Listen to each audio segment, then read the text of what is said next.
พักตู้บน ไม่ขอพัก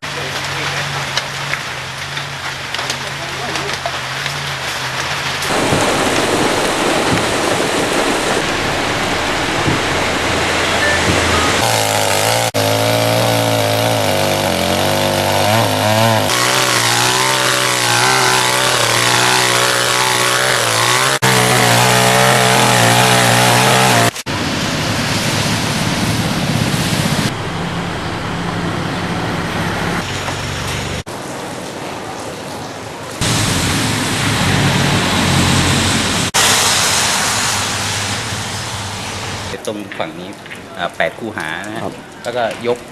เอาหลังคาฝั่งโน้นเข้ามาชนกับตรงหลังคาตรงตลาดตรงนี้นะฮะแล้วก็มีบางตรงแล้วก็เสียหายเยอะครับผมแล้วก็